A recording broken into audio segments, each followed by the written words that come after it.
I think the UDP issue has been very difficult and tense, and it's a long time coming. It's not a decision that was made overnight. It's been a long time of tension, infighting, chaos, that I was hoping it wouldn't get to this point. We were basically trying to manage the situation because I love the party. I wanted the party's success and the success for all, from party leader to every supporter, because they deserved it. They deserve to have a government after so many years of trial and tribulation. And I am a member, at the time. But, my position in the party became untenable, so it got to a point where relationships were damaged. The tension was too high. We've heard fellow colleagues go on radio and, basically castigate me and my followers. And we got to a point where I said to myself, either I'm going to lead and try to change what I feel that is wrong, to evolve the party to a modern party, to what I feel should be the direction, or I would sever ties and allow the party to continue honorably. And I think that's what I've done. Leading to that, of course, there's a lot of conversations that have happened between me and some elders, including Dabo, behind closed doors, which I don't want to disclose at this point in time. But a lot of things have informed my decision as to that I should leave the United Democratic Party. Also, when you ask, why did I withdraw? Yeah, why did you withdraw? That was, the withdrawal was informed largely because during the process leading to the selection of the flag bearer, I was informed. Dabo had sent people to me several times that I should say that if he contests, I will not challenge him. And the reasoning behind it was to manage the party, to ensure that people are not fighting, because they felt that a lot of people were looking at me, man, dama buga jite UDP, so nyom dañ ma fight. No, let's get back to that, because I think that's the way ahead. Because you said that if Dabo, I remember it was in Palmodus interview, and also Africa, if Dabo ran, you were not, if Monsuta Hawe as candidate for the party, they'll hit you more. Yes, what are you saying? Why did that? Why did you say that? So let me clarify that. I think I was trying to answer too much in a short question. So in that actual episode, leading up to the selection of flag bearer, because like I said, this fight or tension for succession has been going on since 2022. Yes. It's a long fight. It's an open secret. People pretend they must start. Talib definitely. It's been a long process. And then again, audio in 2023 and 2024. Mane man suma bu wana start suma party ken duma stop man suma gisee ne duma bokkaat UDP dama génna UDP and duma ko nuba ken and I said it very clearly because man am the type bu nga xamne suma conviction la de topa and you bari dañ de fogg ne hinna luma noppé ñeme ñuma. I have respect, I have discipline. One day I don't think anybody is more brave than me and ragaluma nit waaw man su dama gom luma topa ma def ko. One day I have faith, I have strong conviction. So I made it very clear. If the time came, I felt I would leave UDP, I would leave UDP. If the time came, I felt I'll start my own party, I'll start my own party. One day coming to your question directly, leading up to these events, there were certain characters who went on different radio stations. And they said, the mayor of Banjul said he will not challenge Pabi and he's not interested in flag bearer. The mayor of Berkama said he will not challenge Pabi, he's not interested in flag bearer. The mayor of Mansakonko said it, but only one mayor refuses to say it. That was you. And that's me. And that's the problem of UDP. They said it on a platform. They repeated it on a platform. Then the Pabi sent individuals to me to say, Talib, just say this statement. Hey, we stop. So at first I was reluctant. They came again. I told that person, are you sure I should say this? He said, Billah, he's just trying to manage the party because fight be for body. Fight be for body sakau. fight bi dafa bari general between my followers and supporters. Okay. And mi ngi cause disharmony si party bi. Okay. And is making the party unmanageable. Okay. So the third time when they came, I said, okay, fine. So fekkee ne pour manage party bi la because I had no reason to doubt because at that time I firmly believe ne party bi du taxaw. Family believe in the party du taxaw. Dina ñëw si loolu lu tax nga believe loolu waaye ñu doon njëkk. Then I went to Kuntawur. It was not at Pamodu. Okay, Kuntawur. I went to Kuntawur, Dinkuliyo. Yes. My Dinkuliyo at Kuntawur. That is where I made the declaration in the belief ne maa ngi maintain harmony within the party. Foofu laa ko jëkka waxee. But guess what? Right after I was done with that declaration, on a Sunday, one of the senior officers of the party went on radio again to castigate me. And that time I called Pabi. Minema, but you also lo kunta wor. So fekkoon ne can satisfy with si lolu. Then nga xam ne ñu dara du len satisfy because you've said everything. Because he was quite satisfied with my statement at Kunta Wor. But it was all in the spirit to maintain the party. Now, application Ubi, I checked. Not once, not twice, because application we can apply and send our application to Manjai Bureau, or we can give it to Alaji S. Dabo, or we can give it to the national president. So I checked all three, because Mandama withholds my application if I put it in. I had an intention to apply. Yeah. So Mahar bin Mulli, and I had checked with all three, you can apply it. So I put in my application. But guess what? After it was declared, 2 hours later, the information came, okay, Pabit, I'm applying. But even from sources, and these are clear sources who always didn't like me or looked at me as a rival or the illegitimate leader or, applicant. Pabi applying since 26th. And I was like, so fake applying at the 26th. How come none of these official,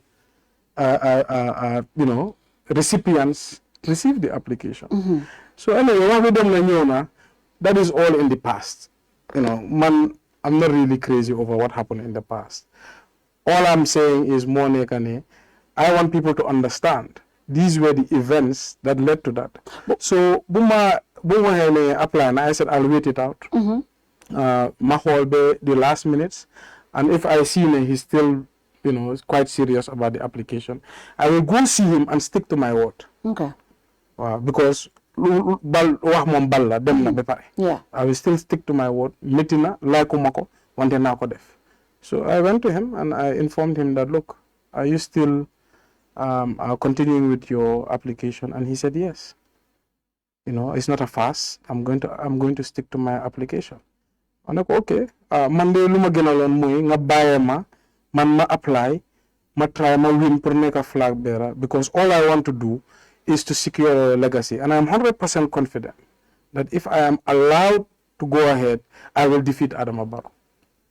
And he said, well, Montamit, he feels that he can secure his legacy, etc. So without saying much further, I go, okay, in that case, I will withdraw my application because I will stick to my word. But secondly, man munuma sa organizing secretary, because I think out of principle, if I seek the same position that you are looking for, I cannot serve as the campaigner who should put you in the State House. He didn't like it, but he accepted it. So Silang Pathways, Madef's announcement. So that is basically what has happened. But Fatu, what I want people to understand is, for me, I have no issues with the UDP.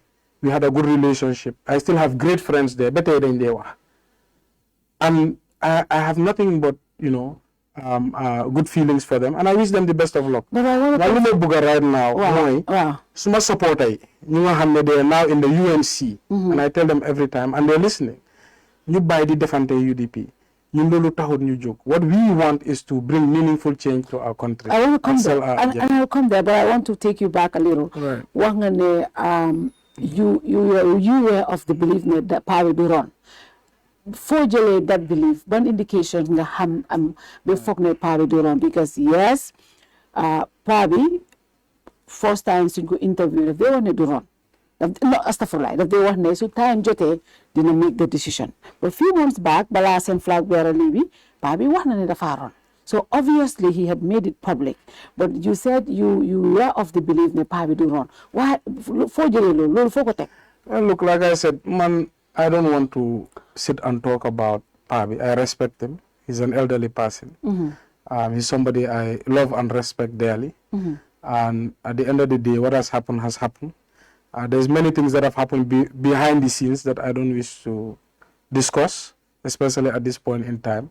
Ñun lu ñu tax a jóg mooy pour jaay suñ United Movement for Change. So basically, what I will say is that was the strong conviction and belief I had at the time. And of course, I know why I believed it, but it's not something that I wish to discuss. But a lot of the thing is, there have been a lot of allegations, you know, and this is something we have because Barki de Mado Lana Mane, definitely interview, and I guess now Ibrahim mo gave audio. Deep 2021, you guys, the National Organizing Committee and the campaign team, you know what I sell the agenda of the party, you know what I jai party. But you guys have been accused of undermining the party from 2021. Lolo, what you lose election, and even after that, you continued instead of selling the party. Same team they were positioning to just to promote Talib, and then they you guys knew you gain. Con that betrayer stick, bigadi was see it. Well, like I said, these are old rivalries in the party. In betraying Ken, and I laugh at the word betrayer. Betrayed you for what? For who? So they are betraying it. Dafa am lo si am, or si koy dem.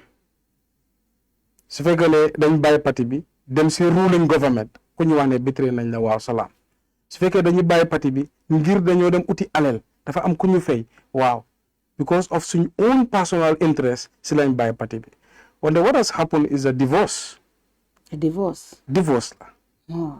Wow, demon si kenen. Joho ñu dara. A nasty divorce. It's a divorce dafa nasty, I guess. So kuneka danga def mudslinging. And I'm very disappointed in behavior of certain members of the UDP, Sagay, Haste, Fated Jar yu am demba. At Taranga buñ sedo dimba. Because we've done a lot for the party has done a lot for us, and we have people who are almost like our brothers and sisters in that party. So degala jehna nehut ken division bi mel nahari nañu bari, but I don't think certain words should have come out of certain people. Wonder, like I said, politics la, we take it in good faith. At the end of the day, democracy la, ku ne nit nga wax lu la ne. Wonder, like I said, what has happened, Monica, there were rivalries in the party since 2021, during that Pabi's election. Since 2021? 2021, even during that election. We had done everything humanly possible, to my ability, the financial resources, the human resources, the katan la. I had given myself for Pabi to win. And Pabi's win would have been the greatest day of my life. Mote that Congress 2020, I took it upon myself. Madam si Pabi, and Pabi supported me. Manalemne, I want this Congress to come back to KMC. Because the feel on the it will not have the momentum and the firepower the party needed to propel Pabi to victory. And they all bought my idea. I went around looking for donations. From my own family, we donated $3 million towards that Congress. Then I raised 7.3 from others. That Congress was powerful and was historic, unprecedented event. Pen Bunyo Bindese is branded. Mask Tani Kovi Bunyo Sosa is branded. An unprecedented political event, which I believe has changed politics in the Gambia. The people were saying about these big events in politics. Then I went back to the family, because we don't have mobility. Nanjinal party be motorbikes.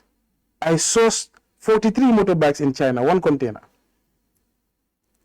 I sourced it in China, 20-foot container, because half, 43. You have part assembly for you in boxes, UDP branded boxes. You watch a kokirisuku singate. Then I sourced for 3 brand new vehicles from China.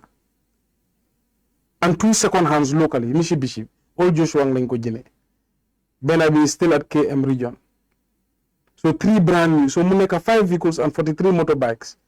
On the Bumako Job Pavi, Maneko, I want this to be anonymous. Because politics dafa sew. Yow yaay ut presidency. Soo ko amee ñun ñëpp am nañ tranga ñun ñëpp am nañ jaama. Ba pare yow soo ko amee xam nga lu ma defal parti bi. That's enough for me. So bul wax kenn ne it came from Talib Bensouda or from the Bensoudas because loolu su amee. Ëllëg nit ñi mën nañ toog di la accuse nii di la accuse na le am loolu jaru ko. So dafa taxaw si executive meeting mu ne ku ma jox bagage yi dafa bëgg anonymous. Wante bés su ñëwee su fekkoon ne wax naa ne lii laa ko def o lale la moo am bu kenn wax dara something towards that line am na ñu ko fekkee and I just kept quiet man sax I was not interested because my politics is not transactional. I did it because I genuinely wanted the party to win. Then throughout that year big political events Sukuta Dembadu mooy Lahido rally 100% finance from my side. Brufur rally, it was a partnership with Alaji Conte. Stadium, we know that big the biggest nomination in history. I pulled over 1 point something million pour take party funds pour even be more successful. So I went over and beyond and committed so many people, committed so many resources, so much of my time pour make sure the party be win. So ku taw tay di wax ne ñi dañu bëggon pa bi lose ak yoy motax mané nañ joxanté cër ñu respectante. Man do dégg may tok di tuutil kenn contribution am or di dismiss kenn contribution am because man luma doon def dam ko def ngir yàlla ak ngir pa bi ak ngir parti bi and dam ko def si xol bu set musuma tok any public forum man netali luma wax ni this is the first time wante wax su mo sori disrespect bi di bari I think I owe it to the public to come out and say lii ak lii lañ defal parti bi fii ak fii lañ jaar wante tey taago nañ ba pare we wish them the best of luck. I mean, you have said a lot of things because Pabi was like a father to you, and you better do for me. And he still is, yeah, I know that. But you better do you. Pabi, you again, Najil, develop favorite out of all the mayors at chairman. Do you think Lulu Tahona be happy Baron Saka? Because I mean, I wouldn't know, but I know there were a lot of tensions. Obviously, this name, like you said earlier. So colleagues, you have made different interviews and said things about you. And when those things happen, how did you guys handle it? How did those things go? Obviously, tensions were there. Of course, there's been tensions. There's been undercurrents. Pabi mom, like I said, even when I was leaving, I told him that you will always be a father figure to me.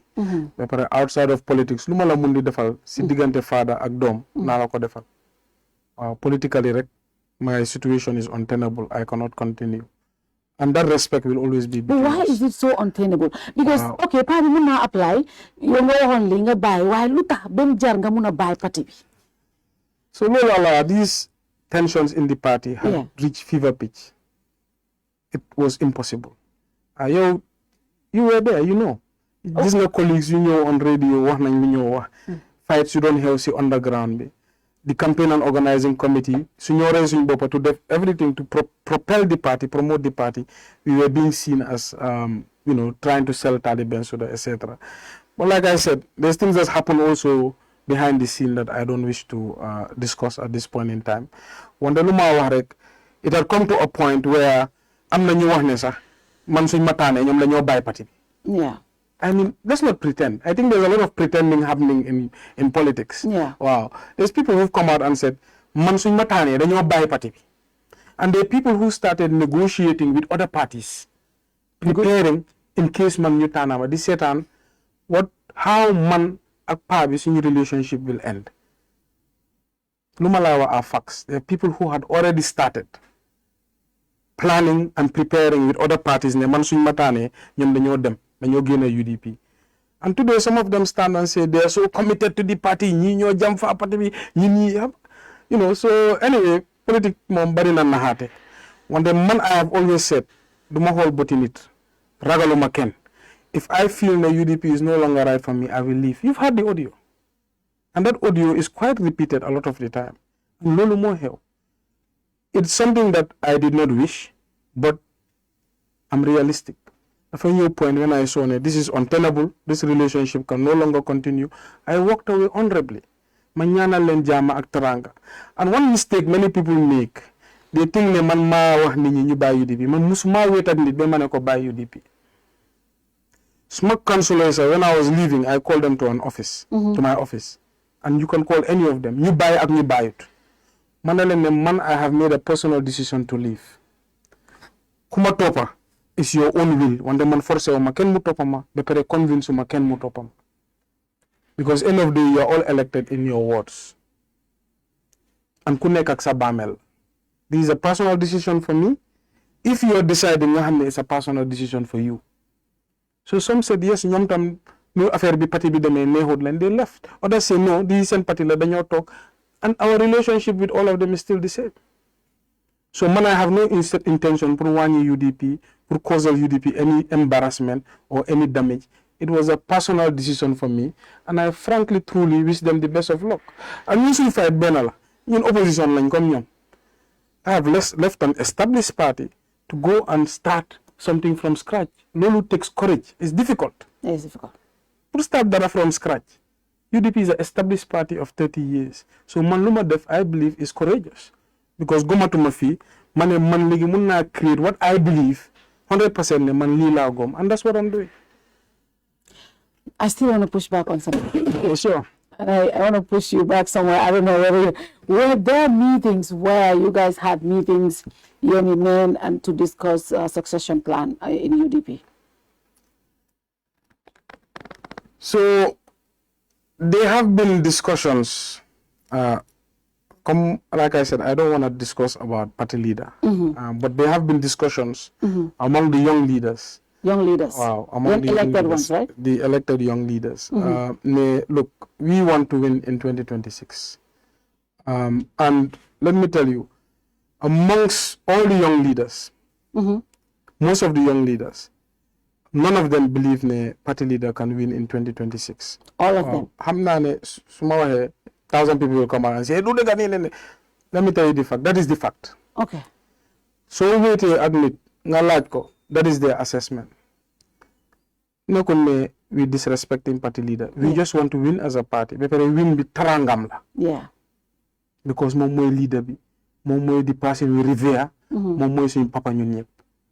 So we had a frank meeting about how can we come together, you unite, because I think at some point we recognize ne division is imminent. Yeah. So it was a meeting to reconcile, but the idea was reconciliation, dafa wara birth a collaboration and a succession bu nga xamne ñun ñep nañ ci gis suñ bopa pour ñu ne party leader that jërëjëf, you've tried everything, now we want you to watch us do the work for you. That was the essence of that meeting. Wow, one day, as clearly it did not succeed, but one thing is for sure, majority of people at that time, I don't know now, maybe now people have changed or ideas have changed, but at that time people believed the party needed new blood to win 2026 elections. And what was the outcome of that meeting? Well, the meeting, I'm on action points, but they were never followed. I'm on good positive energy, but right after there was, a lot of noise that came from other camps, etc. And so by Sahel, even the last meeting where, the mayor of Birkama came and attacked me directly, I was so upset because I felt all of these things we were trying to resolve it. Mota Magina, Bumagini, Madef that post, I'm reaching my limits. Yeah. The end is near. The end is near, yeah. But Pabi called me, and out of respect for him, I said, you're right, let me just calm down, etc. Mota Manila, this division was going to happen anyway because things have reached a level bunga hamne. There was no discussions being had between Nini Pudefle and Bena. But it's a journey that has taught me a lot. It has taught me a lot about people. It has taught me a lot about politics. It also has reminded me, so you say man madugo politics, reo bata. Duguma politics, put topa bena nit. Duguma politics, put topa party. Dama duga politics, put defar suma reo, ak liggéey suma reo. Party platform la of beliefs, concepts, values that one can subscribe to. Ngane man platform bi la belief, mo muna change reo mi. Political leaders are people that you respect and you revere out of principle, but you should never worship. So I believe I am at a point in time now, I will gather like-minded Gambians who believe the politics in Gambia dafa wara change. Because one thing we see, Fatu, and that's very terrible, and I sorry for my language, quite disgusting. Now in the politics of Gambia, people are no longer talking about issues. Yep hasantela, sagantela, caricature wante. There's no discourse about how do we solve Gambia's problems. How do we attack issues that are hurting market women at the hospital, youths who are returnees. Watani defar deka amatut. Yep yefi sagante la hasante. And you wonder, if these political platforms make it to State House, what would be their agenda if you spend all the time attacking each other? So Unite, what we are trying to do now is to create a new type of politics based on integrity, transformation, equality. Integrity, more in pride, being proud of being a politician. The wax dëgga, the def lu nga xamne moy yoon. The any dignity in the field of politics, because we feel that there's not much dignity there anymore. Transformation is, we feel that there's a lot of repeated systems going on in politics that is not really taking the country nowhere. Political parties are largely structured the same. The way they practice politics is the same. So when we govern, it would be the same systems being used. So we want to be bold, innovative, dynamic in how we bring political messages to the masses. Last is equality. And I have always tried to rebrand the politics, especially of UDP, is to try to move away from politics. People identify you as belonging to a tribe or belonging to a region, trying to segregate Gambians. I think I've had many successes in UDP, and I think, frankly, there's been a conscious effort within them to try to change this. But all parties have this problem, not just UDP, where they're being identified by a certain tribe. So, in the building blocks of Unite, we are trying to make that from the beginning, lead make an issue.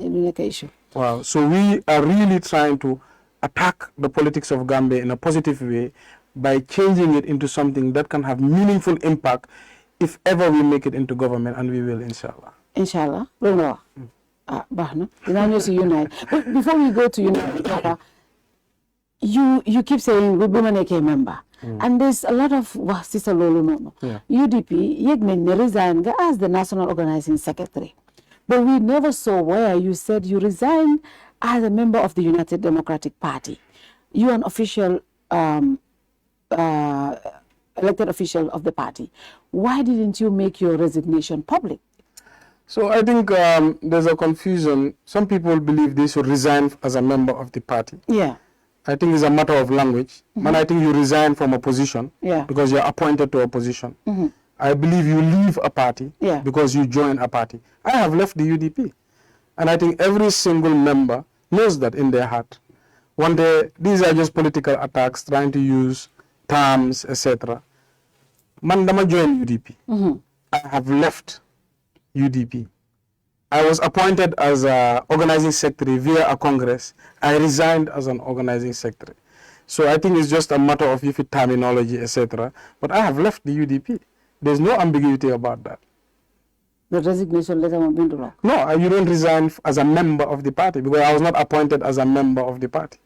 I joined the party willfully and I left willfully. There are people who have also called for your resignation as a mayor. You were elected on the ticket. So all sa bopa bu baha gongane KMC sa base la.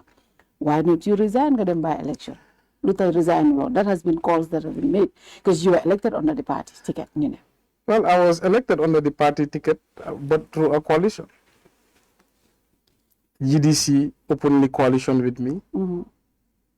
GAP openly coalition with me. GFA openly coalition with me. NUP openly coalition with me. And I believe if I didn't have those coalitions, I would not have won. And that's why I went for those coalitions. It was a strategic decision. But nevertheless, I think these are just arguments for the real conversation. Number two, I'm not looking to be mayor again. Mota manela doylu dafa ba man buma neka mayor dama doylu salary mayor titalut ma. There's nothing material that mayor can give me. because I'm satisfied without being mayor. Man bu ma dem the election, I announced that this is my second and final term. So in essence, next year is my final year of being a mayor. So once I resign on as mayor, why would I contest in a by-election for mayor? I'm not interested to be a mayor again. What I'm interested in is to finish the job, seal my legacy, and ensure that we inherit KMC, if I inherit KMC in good shape, whatever party it would be. And I'm quite sure by 2027, the United Movement for Change will take over KMC. KMC. Absolutely. Dinañ ñëw si boobu